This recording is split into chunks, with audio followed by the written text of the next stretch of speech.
The Prime Minister is defending his decision to travel to Sydney to spend Father's Day with his family, accusing his critics of taking cheap shots.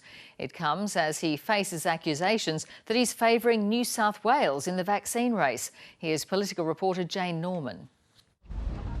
The race to vaccinate the nation just turned ugly. What I didn't know was that Premier Berejiklian's in a sprint while the rest of us are supposed to do some sort of egg and spoon thing. The Commonwealth accused of giving New South Wales a head start. We can't be criticised every day by the Prime Minister and Mr Frydenberg and everyone else for not vaccinating at the same rate as New South Wales when they don't give us the same number of vaccines per capita as New South Wales. The state has surged ahead. Since its Delta outbreak, New South Wales has received hundreds of thousands of Pfizer doses above its per capita share.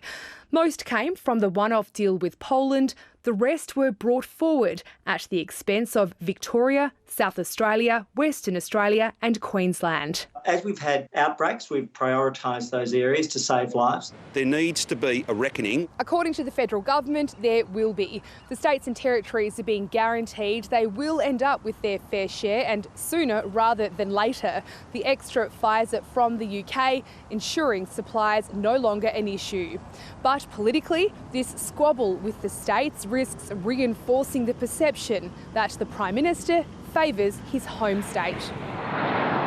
Just as he faces questions about a weekend dash to Sydney. You can't have one rule for Mr Morrison and another rule for everyone else. I just think it's appalling judgment. It's a bit of a cheap shot, to be honest. I mean, Bill knows full well what these rules are. The Prime Minister says he followed them. Flying home to see his family for Father's Day, he then sought an exemption from the ACT to return to Canberra. The suggestion that somehow this was an unusual arrangement for members of Parliament, indeed ministers, well, that just wouldn't be true. Under the rules, he's subjected to regular COVID tests and can only travel between the Lodge and Parliament House. This is the nation's capital. It is the heart of Australian democracy, and so it does need to be able to function. But with both jurisdictions in lockdown and millions of families separated, it's not really a particularly good look. And in politics, it's the perception that can prove problematic.